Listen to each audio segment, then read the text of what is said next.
Today, only later. Later today, weekdays on NBC. NBC News in Depth tonight, the family reconnecting with a loved one lost in the agony of Alzheimer's disease.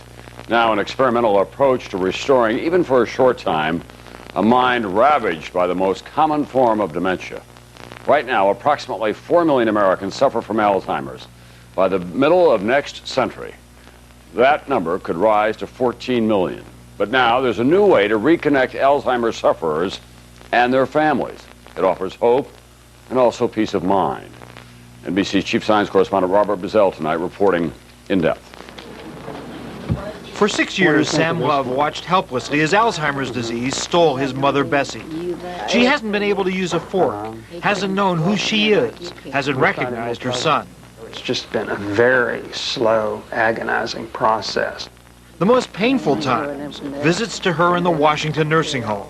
When I leave her, it's just like, I'm so sad because I can't believe we're experiencing this. Is that going to be you there or her? No. Which is why Sam is so hopeful about this new program. The concept is simple. Families use a video camera to record old photographs and other mementos, and then make an intensely personal short movie. Okay, Mother, this is my son, Dustin. With Alzheimer's, people cannot remember what happened hours ago. But the hope is Sam's movie will pry loose and trigger old memories that do remain intact. Dr. Gene Cohen, an expert on aging, got the idea while caring for his own father with Alzheimer's. It was really a wonderful experience in the midst of a tragic disease. Is this concept more important for the family members of people with Alzheimer's or for the patients themselves? I think it's equally important. It really does often give a lot of good intervals of time for the patient, and that's very, very important. But it also creates an incentive for families and volunteers to spend more time because it makes it easier to relate to people who have trouble communicating. Finally, the day arrives. Sam will show the video to Bessie, but he is anxious. Will he be able to reconnect with his mother? Really don't have any way of knowing how much of this she's going to remember. But almost instantly, they are talking once again. I would like to show you because they contain some wonderful memories. Well, all right then. Who's that? I was just fixing to tell that for Eva. Eva, her sister, who's been dead more than 50 years. Look, who's that? Well, that's me. You remember this house? Yeah. I wish I had it again. Sam is thrilled. He plans to use the video and add new images to it on many visits. Well, I feel like that today is one of the better experiences that I've had with my mother in months.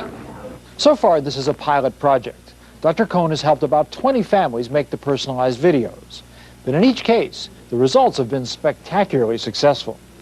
The videos cannot slow the inevitable progression of Alzheimer's, but they can bring a son and a mother together once again. Robert Bazell, NBC News, Washington.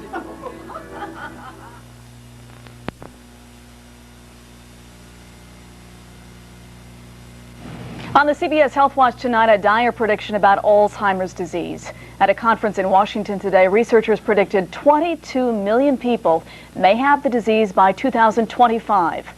Meanwhile, Elizabeth Caledon reports a new way family members can improve communication. Think of it as your worst nightmare. For Catherine Grant and her sister Joyce, the nightmare began 3 years ago when their mother was diagnosed with Alzheimer's disease. I can tell you it is devastating, to say the least. I think because you realize you're not going to have the parent that you had. Dr. Gene Cohen spent his career studying Alzheimer's disease, so he felt prepared when his own father was diagnosed.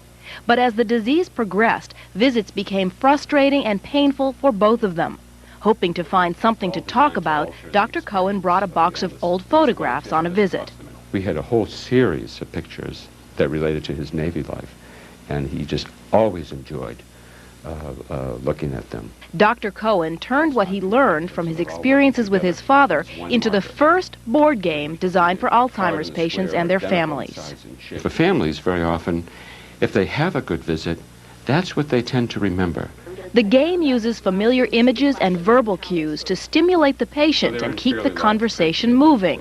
Catherine and Joyce are using the game with their mother. His name, I know him, but I can't call his name. Millions of people came to Washington. To see him? Yes. Mm-hmm. Okay, I'll tell you. His name is Martin Luther King. There. The object of the game isn't to improve the patient's memory, but to improve the quality of life for the patient and the caregiver. There's no cure, so let's do whatever we can to make all of us happy, even if it's just for a moment. For Catherine and Joyce, or anyone struggling with Alzheimer's disease, even just a moment of happiness is something to hold on to. Elizabeth Caledon, CBS News, New York.